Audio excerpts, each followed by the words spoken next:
이번에 카일러 머레이가 내한을 하면서 카일러 머레이 앞에서 1대1을 할 수 있는 기회를 가지게 됐는데요. 그래서 1대1을 지금 하는 상황이고, 제가 여기 리시버 그리고 상대 DB가 1대1로 붙어있는 상황입니다. 그래서 지금 이 공을 기준으로 라인 오브 스크리미지가 여기에 LOS가 DB가 굉장히 타이트하게 붙어있죠. 앞으로 프레스에서. 그래서 카일러 머레이가 저한테 준 루트가 페이드거든요. 그런 상황에서 이렇게 압박이 들어온 상황이고, 이 페이드를 어떻게 뗐는지 그거를 설명해 줄 생각입니다. 일단 처음에 가장 기본적인 거, 자세부터 조금 간단하게 설명을 할게요. 저는 고관절을 많이 접어야 되는 스타일이에요. 상체 레벨을 미리 낮춰서 가속하기 좀 더 편하게. 리시버는 경기 중에 전속력에 가까운 속도로 굉장히 많은 루트를 계속해서 뛰기 때문에 스페셜 들어가기도 하고, 효율적으로 빨리 뛰는 방법을 알아야 됩니다. 그것 중에 하나가 상체 레벨을 좀 낮춰서 앞으로 가속을 더 빨리 더 힘차게 할 수 있는 그런 방법 중에 하나예요. 그래서 상체를 낮추면서 자연스럽게 무게중심은 머리가 앞으로 나가니까 무게중심은 당연히 앞으로 떨어지게 되고, 스타트 하기에 굉장히 공격적인 자세가 나옵니다. 그런 거 동시에 뒷발은 좀 더 길게 빼주면서 버티기에는 좀 안정적인 자세를 취할 수 있게 뒷발을 조금 더 빼죠. 이런 자세를 만들고, 팔은 자연스럽게 가만히 떨거나도 되고, 저처럼 무릎을 지지하고 있어도 됩니다. 이렇게 하는 이유는 제가 무게중심을 꽤 앞으로 빼놨기 때문에 오래 버티고 있으면 조금 힘이 들어요. 체력을 분배해야 되기 때문에 안정적이게 무릎에다가 손을 받치고 지지를 하고 있는 상황입니다. 근데 평소에는 제가 좀 더 낮춥니다, 상체 각도를. 근데 제가 살짝 세워놨어요. 왜 그러냐, 이 다음부터 이제 DB에 대한 설명이 들어갑니다. 제가 시선이 지금 공 쪽을 바라보고 있지만 온 신경은 DB한테 가 있어요. DB가 어떤 자세, 어떤 위치, 그리고 어떤 의도를 가지고 있는지 빨리 파악이 돼야 돼요. 경기를 하면서 아니면 필름 스터디를 하면서 상대 DB의 습관이나 스타일을 어느 정도 파악해 놓을 수도 있고, 경기장 직접 들어가서 이렇게 마주한 상황에서 얘가 지금 어떤 스타일로 나한테 덤빌 것인지 그런 거를 파악하는 방법을 제가 알려드리겠습니다.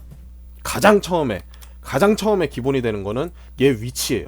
쿠션을 짧게 줄 것인지, 완전 프레스로 붙어서 저를 공격할 것인지, 쿠션을 어느 정도 뒤에다 두고 제 움직임을, 제 릴리즈를 좀 무력화해서 어떤 지켜보고 반응하는 걸 좀 더 즐기는 타입인지, 그런 위치를 파악하면 DB의 의도가 어느 정도 파악이 돼요. 지금 위치를 분석을 하자면, 제 앞발을 기준으로 DB 자신의 오른발을 맞춰놨어요. 맞춰놓고 안쪽, 제 기준 안쪽 인사이드 쉐이드라고 그러거든요. 인사이드 쉐이드에 위치를 해놨죠, 몸을. 쉐이드는 온사이드, 아웃사이드, 인사이드 이렇게 세 가지로 나눠집니다. 정도도 조금씩 다르기도 하고요. 쿠션은 굉장히 짧게, 쉐이드는 인사이드 쉐이드, 그리고 골반 방향도 중요해요. 골반 방향이 정면을 바라보고 있죠. 만약에 인사이드 쉐이드를 놓고 골반을 바깥쪽으로 돌려놔져 있다면 아예 너를 안쪽으로 가는 루트를 전면 차단할 것이다. 아예 몸으로 부딪혀서 너를 밀어가지고 바깥쪽으로 아예 밀어내버릴 것이다 라고 말하는 그런 자세가 될 수 있어요.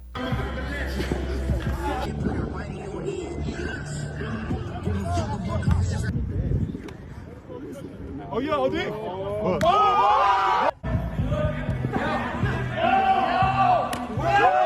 지금 상황은 인사이드 쉐이드에서 골반 방향이 정면을 보고 있죠. 그리고 무게중심은 머리도 앞으로 위치해 있기 때문에 몸 중심에서 무게중심 앞쪽으로 쏠려놓은 상태입니다. 아마 제 스탠스를 보고 이렇게 결정했을 수도 있어요. 제 스탠스가 공격적으로 앞으로 치고 나갈 자세이기 때문에, 힘 대 힘으로 맞붙으면 제가 저항을 더 크게 받을 거잖아요. 유리하겠다라고 그럴 가능성이 높다는 겁니다. 사실 저는 그거에 대응을 해야 되겠죠. 원래는 아까 처음에 얘기했던 것처럼 원래는 레벨을 많이 낮추고 서 있는데, 레벨을 살짝 세워서 무게중심을 아예 앞쪽보다는 조금 더 중앙에 가깝게 놓은 상태고, 그리고 이 DB에 팔이 들어올 거를 많이 의식을 했어요. 5야드 내에서는 이 팔을 쓰는 게 자유롭기 때문에, 피지컬적인 이 몸싸움을 하는 게 자유롭기 때문에 무게중심도 이미 앞으로 뻗어 있을 뿐더러 팔을 쓸 거라는 거를 예상을 하고 있었기 때문에, 제 머릿속에서는 내 손을 이용해서 팔을 쳐내야 되겠다. 그리고 DB의 처음 움직임을 반 타임 정도 죽이면서 관찰을 한번 해보면서 팔을 가장 빨리 몸 가까이에 올려놔야 되겠다, 이 생각을 했어요. 무게중심은 앞으로 뻗어 있음에도 불구하고, 자, 영상을 보시면 이해가 됩니다. 슬로우로 보겠습니다. 앞으로 한 발자국 더 와요. 심지어 아예 붙겠다는 이거죠. 신호를 몸으로 그냥 다 보내고 있어요. 그래서 공 움직이는 순간 앞으로 쏘지 않고 제자리에서 한번 작은 점프를 살짝 해주면서 팔이 올라오는 걸 본 거죠. 뒤로 빠지지 않는 걸 본 거예요. 여기서 아까 그런 자세를 만들었다고 해서 무조건 다 앞으로 쏘는 게 아니라 디스가이즈라는 것도 어느 정도 머릿속에 있어야 돼요. 앞으로 주는 척하고 뒤로 백페달을 치면서 그 스냅이 뽑히기 직전에 갑자기 확 백페달을 치면서 제 타임만, 지금 제가 앞으로 쏠 것 같아서 한 타임 죽였다 그랬잖아요. 이 타임만 죽이게 하고, 그리고 제 릴리즈를 아예 소용없게 하는 거죠. 머릿속에 있었던 머리를 복잡하게 만들어 놓고 자기가 편한 대로 뒤로 그냥 빠지는 그런 DB도 있거든요. 그래서 그거를 관찰을 해야 되기 때문에 그걸 한번 관찰을 하고, 아 역시 맞았구나, 지금 앞으로 쏘구나, 팔 뻗구나, 이거를 보고 팔 뻗는 거를 보고 바로 미리 올려두기로 했던 이 팔을 왼쪽에서 바깥쪽에서 안쪽으로 확 휘두릅니다. 그럼 팔이 확 걸리거든요. 영상 한번 보죠. 딱 아예 걸어서 내려버렸죠, 밑으로. 이렇게 되면은 팔은 DB 기준에서 멀어져 있는 상태이기 때문에 제가 조금만 밀어도, 상대적으로 약한 힘으로 밀어도 크게 밀려요. DB 입장에서 토크가 굉장히 크게 걸립니다. 지렛대가 길기 때문에 DB 입장에서. 그래서 밀고 저는 치고 나갈 시간에 DB는 몸을 다시 제자리로 잡고 돌려서 제가 뛰는 방향으로 다시 쳐다보기 바쁜 거죠. 제가 이미 뛰어나가고 있을 시간에. 그래서 저는 이미 벌써부터 치고 나갈 자세를 잡고 골반 방향이 제 진행 방향 앞을 바라보고 있는데, 지금 DB는 반대쪽을 바라보고 있죠. 반대쪽 대각선을. 그리고 이 DB가 골반 턴을 굉장히 빠르게 잘한 거거든요. 사실 이게 제가 손을 세게 쳤음에도 불구하고 이게 이렇게 빨리 따라 붙었으니까. 근데 제가 느린 편이 아니기 때문에 회복하기가 좀, 이거를 리커버하기가 굉장히 어려웠을 겁니다. 릴리즈는 이렇게 설명을 간단하게 할 수 있을 것 같고, 그 다음 공이 떴을 때 페이드라 그랬잖아요. 공의 궤적을 추적해서 낙하 지점을 찾는 게 첫 번째입니다. 자, 이게 캐치의 가장 기본적이고 기초적이고 잘 안 되는 것 중 하나가 이거예요. 궤적을 읽고 낙하 지점을 찾는 거.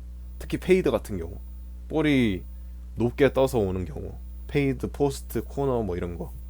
그래서 이런 거를 잡기 어려워하는 것 중에 이유가 그건데, DB들도 이게 연습이 안 돼 있는 DB들이 엄청 많거든요. 그러면 인셉은, 공이 아무리 떠도 인셉 확률은 훨씬 더 적어요. 더 우위가 되는 위치를 선점을 해야 되거든요. 그게 지금 이 영상에서 나옵니다. 제 라인을 그대로 타고 가면서 잘 가다가 갑자기 안쪽으로 꺾어요. 공 위치를 본 거거든요. 이게 던져지는 각도를 확 안쪽으로 틀어서 심지어 감속까지 합니다. 왜? 공이 짧을 것 같았기 때문에. 그래서 이게 여기서 이렇게 떨어지거든요. 그러면서 제가 감속을 하고 안쪽으로 파고들면서 DB한테는 다시 겹쳐지기가, 그러니까 리커버하기가 굉장히 수월한 위치로 가게 돼요. 공이 기회다 하고 쫓아오죠. 바로 제 경로를 보고. 그래서 이렇게 겹쳐져요. 결국에 순간에는 릴리즈를 잘 했음에도 불구하고. 그래서 여기 이 캐치에서의 제 머릿속은 이거죠. 공이 짧다, 그리고 안쪽이다, 그럼 안쪽으로 가고, 공이 짧기 때문에 감속을 하고, 그리고 두 번째, 시야에 공도 들어와 있지만 DB도 주변시로 보고 있는 거예요. 그리고 소리, 기척 이런 거를 보고 있는 거예요, 계속. 그리고 그 전 상황도 계속 인지를 하고 있었기 때문에, 어쨌든 상황은 연속성이 있기 때문에 유추가 어느 정도 가능하잖아요.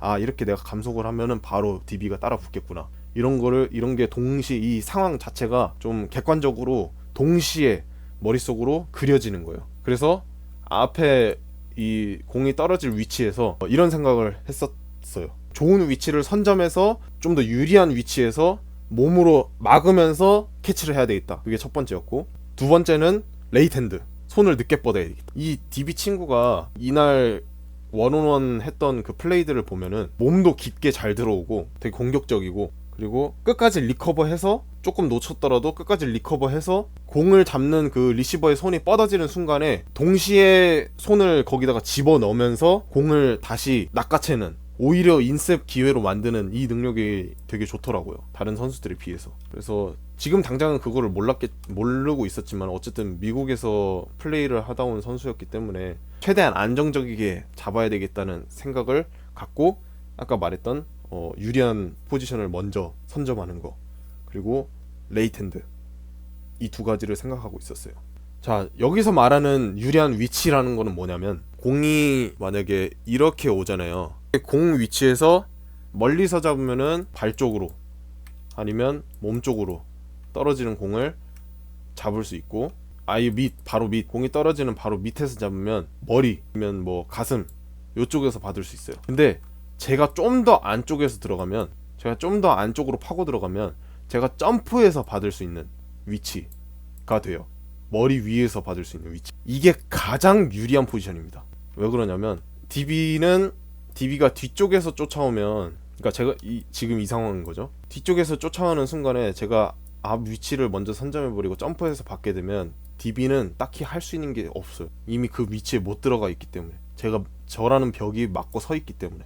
그래서 그냥 리시버를 건드리는 것밖에 할 수 없죠. 이러면 PI가 나올 가능성이 더 커져요. 그래서 리시버한테 가장 유리한 포지션은 공 잡을 때, 이 뜬 볼을 잡을 때 이런 포지션입니다. 그래서 제가 좀 더 감속을 해서 더 안쪽으로 파고 들어가는 이유가 그거예요. 제 몸 기준 위쪽에서 받으려고.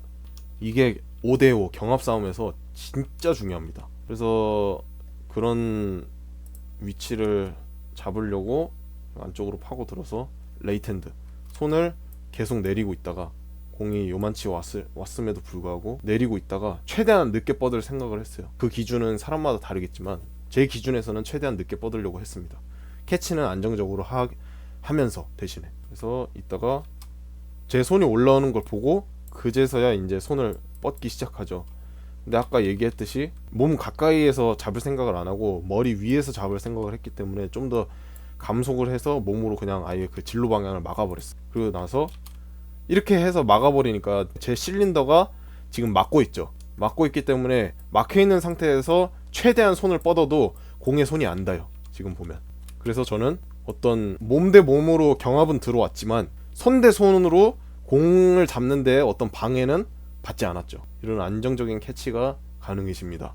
이런 식으로 몸을 잘 쓰면. 그리고 점프도 살짝 했고, 여기서 점프도 살짝 했고,